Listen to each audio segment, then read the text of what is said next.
Há um momento silencioso, quase imperceptível, em que deixamos de ser crianças. Não é quando aprendemos a ler, nem quando tiramos as rodinhas da bicicleta.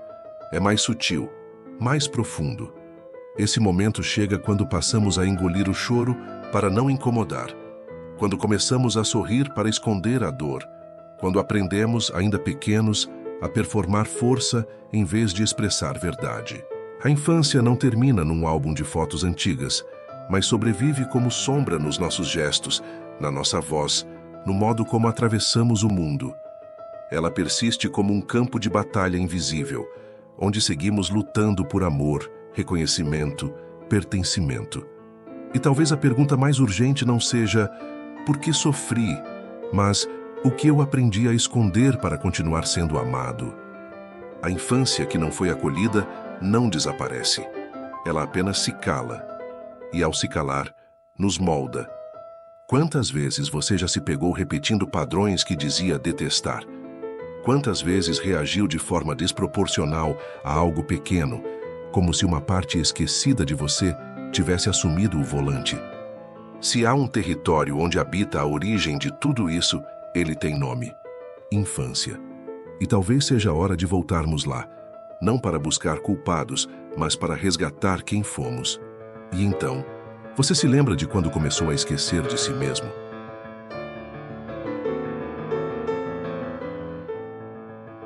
Em muitas histórias, o herói parte em jornada para provar seu valor. Mas e se para algumas crianças essa jornada começar cedo demais, e não por escolha, mas por sobrevivência? Quando o amor recebido foi condicionado ao bom comportamento, ao silêncio, ao desempenho, a criança aprende que para ser amada precisa ser melhor. Nasce ali uma fome invisível, uma fome de correção. Ela se manifesta como perfeccionismo crônico, autocrítica implacável, incapacidade de descansar sem culpa. Tornamo-nos adultos que vivem como se estivessem constantemente em um tribunal interno, onde cada erro é imperdoável, onde cada falha é uma sentença. Imagine uma criança que se esforça para adivinhar o humor dos pais antes mesmo de falar. Antecipa, agrada, se anula. Cresce acreditando que amor se conquista, nunca se recebe. E assim ela carrega essa crença para a vida adulta, repetindo o esforço infinito para merecer. Mas há uma consequência profunda nesse esforço. Perdemos de vista quem somos. Passamos a existir para atender expectativas e, ironicamente, quanto mais nos corrigimos, mais longe ficamos de nos encontrar. Essa busca exaustiva pelo ideal, pela versão perfeita de nós mesmos, não é um caminho de crescimento. É uma resposta ao trauma. A verdadeira cura não começa com mais esforço. Ela começa com um gesto de aceitação radical. Admitir que fomos feridos, que fizemos o melhor possível com os recursos que tínhamos e que talvez não haja nada de errado conosco. O que aconteceria se pela primeira vez você deixasse de tentar se consertar e apenas se escutasse?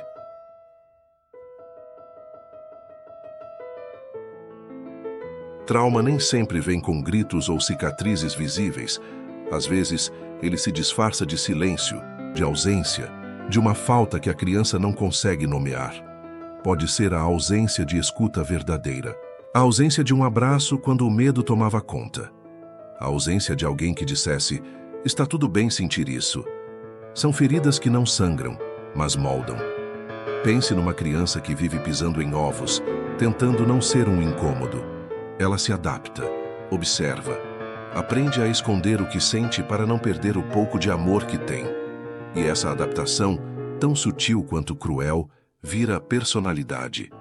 Ela cresce sendo vista como independente, forte, controlada, mas por dentro permanece uma solidão primitiva, um vazio feito de tudo aquilo que precisou ser engolido em silêncio.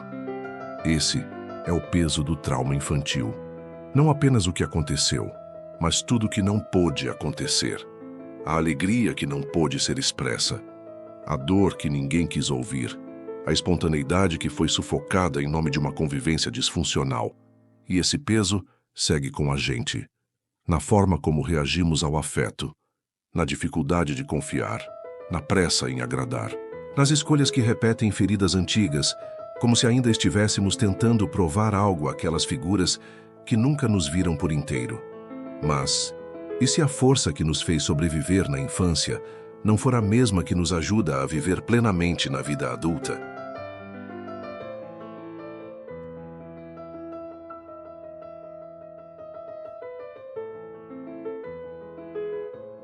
Enquanto a mente tenta esquecer, o corpo lembra. Cada músculo tensionado, cada suspiro contido, cada dor crônica sem explicação aparente, são formas que o corpo encontra para narrar uma história que não teve espaço para ser contada em palavras. A voz que falha ao discordar, a postura que encolhe diante da crítica, o olhar que foge quando se sente observado. Tudo isso revela uma memória que não está na cabeça, mas nos gestos. John Bowlby, com a teoria do apego, nos mostrou que a forma como fomos acolhidos nos primeiros anos determina como reagimos ao mundo. Quando esse acolhimento falha, o sistema nervoso se adapta, e essa adaptação é física. O corpo aprende a viver em estado de alerta. A respiração se torna rasa, os ombros vivem contraídos, o estômago se aperta diante da menor ameaça de rejeição, e com o tempo, esse estado se normaliza. Não sentimos mais que estamos em alerta, porque isso se tornou o nosso padrão. É como viver num campo minado emocional sem perceber. Cada passo é calculado, cada expressão é filtrada, e por trás disso, há uma criança interior que ainda espera por segurança. Nesse cenário, a cura não passa apenas pelo entendimento racional, passa por uma reeducação sensível do corpo, por aprender a habitar novamente o próprio corpo como um lugar seguro, por perceber os sinais sutis que ele envia o tempo todo. A pergunta que fica é: quando foi a última vez que você ouviu seu corpo com real atenção?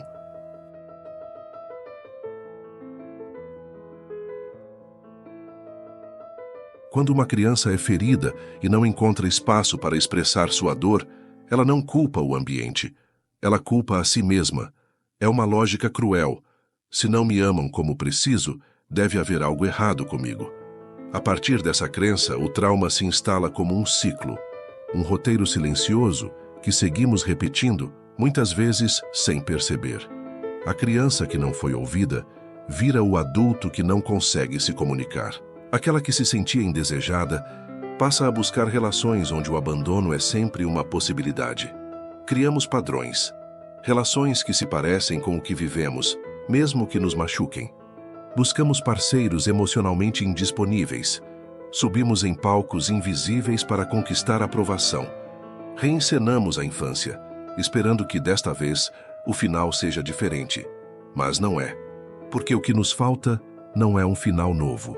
É uma nova consciência. O ciclo do trauma não resolvido nos mantém no passado, mesmo que o calendário diga que estamos no presente. Molda nossa visão do mundo, do amor, do valor pessoal. E quanto mais o repetimos, mais acreditamos que somos assim, quando na verdade apenas estamos congelados em uma resposta antiga. A boa notícia é que esse ciclo pode ser interrompido, mas o primeiro passo é reconhecer que ele existe. E a partir daí, escolher não mais se abandonar para agradar.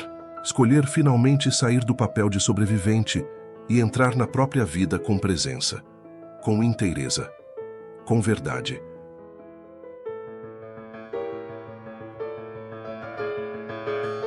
Existe um tipo de dor que não grita, mas sussurra o tempo todo. Uma dor que cresce no não dito, no que foi calado por medo, por vergonha, por lealdade a uma família que preferiu a aparência à verdade. Michel Foucault dizia que o maior poder é o do que não se diz. E, de fato, muitos lares silenciam as feridas como quem fecha janelas em dias de tempestade. Mas a tempestade continua lá fora, e às vezes também dentro. O silêncio, nesses contextos, é tratado como maturidade, como força, como forma de manter a paz. Mas não há paz onde há negação. Só um adiamento doloroso da verdade. A criança que foi ensinada a engolir o choro, aprende a engolir também o que sente, o que deseja, o que teme. E esse acúmulo vira doença, ansiedade, distanciamento.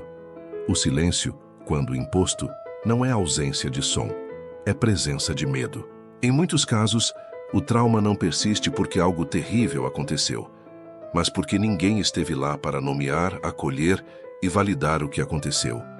A ferida permanece aberta, não pelo corte, mas pela solidão. Romper com essa cultura do silêncio é um ato de coragem. É permitir-se lembrar, permitir-se falar e, acima de tudo, permitir-se sentir o que por tanto tempo foi negado. Porque só quando damos nome à dor, ela começa a perder seu domínio sobre nós.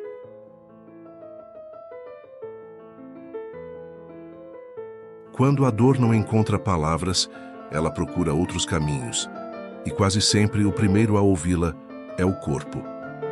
Dores de cabeça recorrentes, insônia, palpitações, problemas digestivos, tensão muscular constante. Esses sinais, muitas vezes tratados como meras questões físicas, são gritos silenciosos de algo que foi engolido por tempo demais. Bessel van der Kolk, autor de O Corpo Guarda as Marcas, mostrou que o trauma não se instala apenas na memória narrativa, mas também nas estruturas corporais. É como se cada célula carregasse um fragmento do que não pôde ser expresso. Uma mulher adulta, por exemplo, sente um aperto no peito toda vez que alguém ergue a voz. Ela não se lembra exatamente de porquê, mas seu corpo lembra. Ele reage antes da razão. Ele protege antes que o perigo chegue. Esse é o drama do corpo traumatizado. Ele não sabe que o tempo passou. Ele vive em repetição, preso ao mesmo alarme.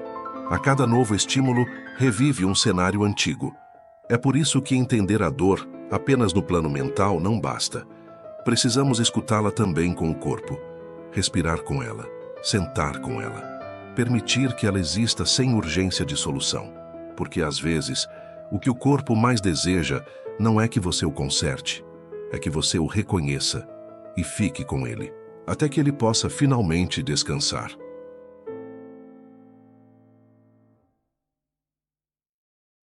Quando pensamos em trauma, é comum imaginarmos cenas externas, visíveis, mas uma das marcas mais profundas do trauma infantil está dentro, no modo como o corpo aprende a se defender do mundo. O cérebro de uma criança submetida a estresse constante precisa fazer escolhas. O sistema nervoso se adapta para priorizar a sobrevivência. A amígdala, que regula o medo, permanece hiperativada. O córtex pré-frontal, responsável pelo pensamento crítico, entra em segundo plano. É como se o corpo dissesse: não há tempo para refletir, só para reagir. Com o tempo, essa configuração se torna habitual. Um barulho repentino dispara um alarme desproporcional. Um toque sutil é interpretado como ameaça. O mundo é percebido como imprevisível e inseguro, mesmo quando não é. E não se trata apenas de sensação. O trauma modifica hormônios, altera o sono, compromete o sistema imunológico. Crianças em ambientes emocionalmente instáveis crescem com o corpo em modo de guerra. Mas essa guerra não tem bandeiras visíveis. Ela se trava nas entranhas, nos batimentos, na forma como alguém respira quando se sente observado. A questão não é se a dor foi suficiente para ser chamada de trauma. A questão é o que ela fez com o corpo que a carregou. Como ele aprendeu a viver em alerta. Como ele esqueceu que também podia descansar. E talvez seja justamente esse o desafio. Reaprender que estar vivo não precisa ser o tempo todo um estado de defesa. Pode ser, aos poucos, um lugar de presença, de segurança, de paz.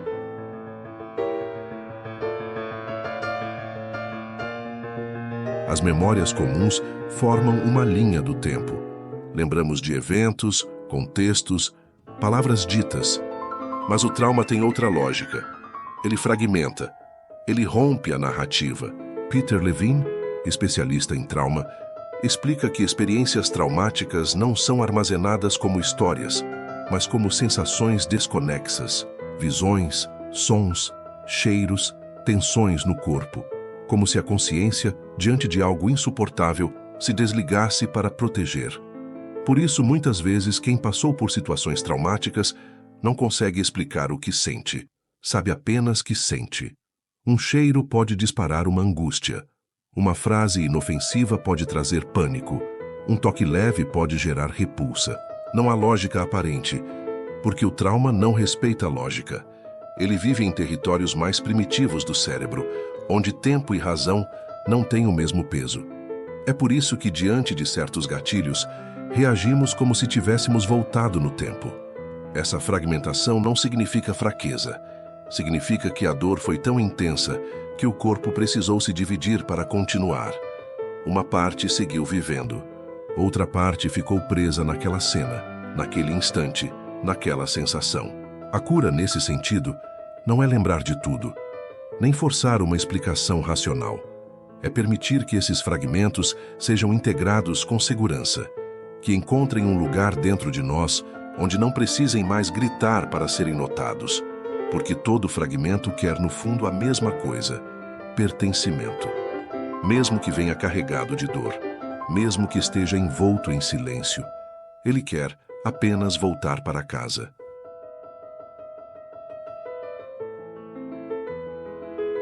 Há um paradoxo doloroso em muitas trajetórias de quem viveu traumas precoces. Repetimos na vida adulta as mesmas dinâmicas que nos feriram. Não por desejo, mas por familiaridade. Não por escolha consciente, mas por impulso inconsciente. Judith Herman, uma das maiores referências em estudos sobre trauma, afirma que não buscamos vingança, buscamos reconhecimento. Queremos que, de alguma forma, o que vivemos faça sentido. Que alguém nos veja, nos escute, nos valide. E é por isso que, muitas vezes, nos aproximamos de pessoas que despertam em nós sentimentos antigos. Escolhemos parceiros distantes, chefes autoritários, ambientes hostis. Reencenamos dramas que conhecemos bem, esperando, secretamente, que dessa vez o desfecho seja outro. Mas não é. Porque sem consciência repetimos padrões. Voltamos ao mesmo lugar, ainda que com novas pessoas. E essa repetição não é castigo, é chamado. Um pedido silencioso do nosso sistema interno por resolução. O problema é que, ao repetir o trauma, também reativamos a dor. E sem um processo de elaboração, cada ciclo reforça a crença original de que não somos suficientes, de que sempre seremos rejeitados, de que o amor dói. A saída não está em fugir dessas repetições, mas em iluminá-las, em perceber com clareza de onde vem, em acolher a parte de nós que ainda espera ser reconhecida por algo que já passou e talvez nunca tenha sido justo. A pergunta que emerge então é: o que você está chamando de destino não seria apenas um eco da infância?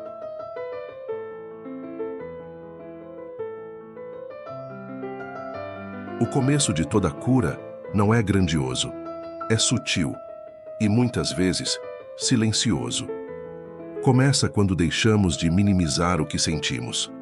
Quando paramos de comparar nossa dor com a dos outros, tentando decidir se ela merece atenção. Toda dor que nos molda merece ser ouvida. Toda ferida que alterou nossa forma de existir merece ser validada. Nomear é dar forma. Validar é dar existência. E, sem isso, não há reconciliação possível com o passado. Continuamos em guerra com partes de nós que apenas querem ser acolhidas. Quantas vezes você disse para si mesmo: isso não foi nada? Outras pessoas passaram por coisas piores. E, ao dizer isso, empurrou sua dor para mais fundo, tentando ser forte, tentando seguir em frente. Mas seguir sem olhar para trás não é força, é afastamento. E o que é afastado continua agindo em nós, por dentro, em silêncio. O verdadeiro início da cura acontece quando você para, respira fundo e admite: o que eu vivi me doeu. Só isso já começa a transformar tudo, porque nesse momento, algo em você é finalmente visto. Não se trata de mergulhar no sofrimento, mas de dar-lhe espaço, como quem encontra uma criança assustada num quarto escuro e, em vez de gritar com ela, acende a luz, senta ao seu lado e diz: eu estou aqui agora. Esse gesto interno, de escuta e presença, é o solo onde a cura pode, enfim, brotar.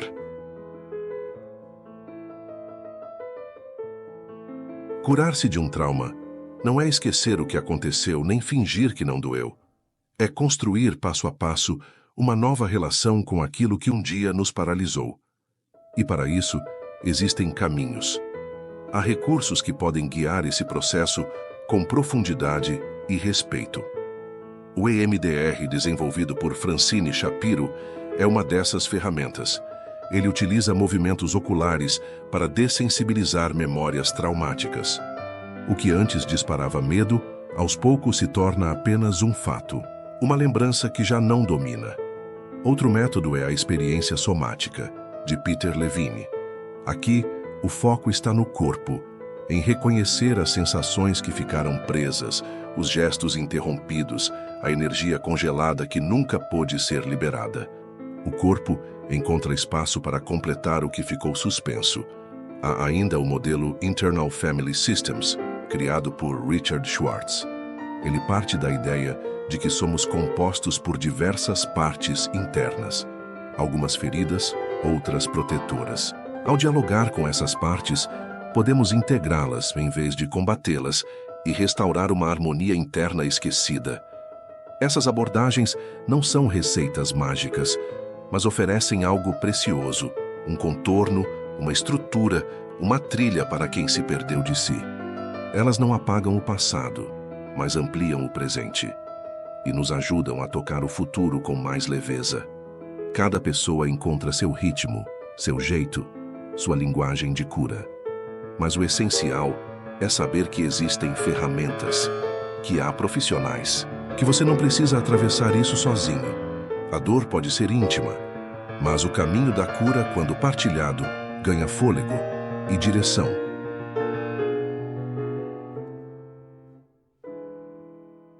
Depois da dor, depois do nome, depois do acolhimento, o que vem? Vem a reconexão. Não como um retorno ao que éramos antes, mas como um encontro inédito com quem sempre esteve ali, esperando. A cura nos reconecta com o corpo, com o tempo presente, com a inteireza que ficou soterrada sob os escombros da sobrevivência. Esse processo não é só psicológico, ele é também poético, estético, espiritual. Porque nos reconectamos com aquilo que nos dá sentido, a arte, a contemplação, a natureza, a filosofia. Tudo que nos lembra que somos mais do que nossos traumas.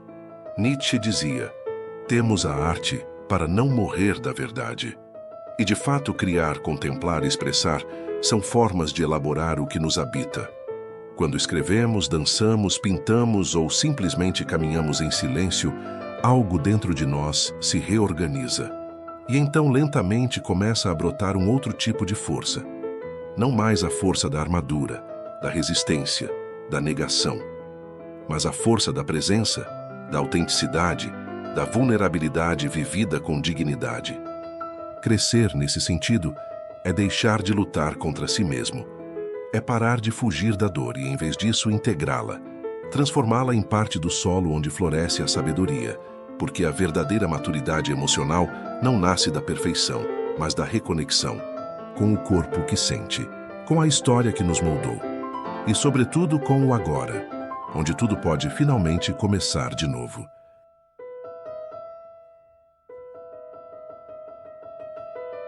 Em um mundo que valoriza resultados imediatos, a cura emocional se torna mais um item na lista de tarefas. Há pressa em superar, em deixar para trás, em parecer bem. Mas o trauma não respeita cronogramas. Ele não se dissolve com frases prontas, nem com técnicas aplicadas às pressas. A urgência de sarar logo é, muitas vezes, o eco do próprio trauma.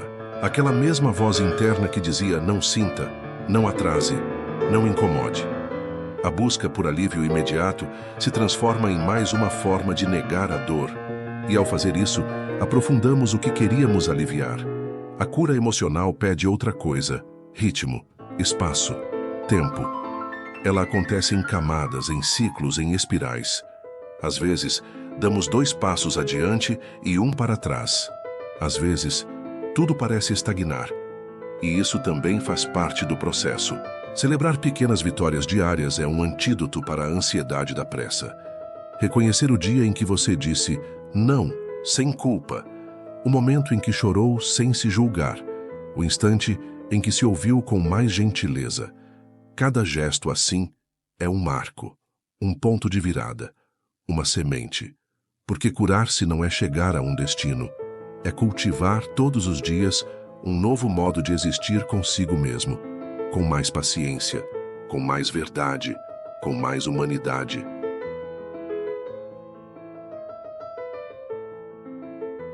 No fim das contas, a cura não é um acontecimento extraordinário. É uma escolha cotidiana, uma decisão silenciosa de não abandonar a si mesmo, de não repetir o velho roteiro, de dar espaço à sua própria verdade, ainda que ela venha com medo, com cansaço, com dúvidas. Curar-se é aceitar que a dor existiu, mas que ela não define quem você é. É reconhecer que dentro de cada ferida há uma parte sua, esperando ser olhada com compaixão, não com julgamento.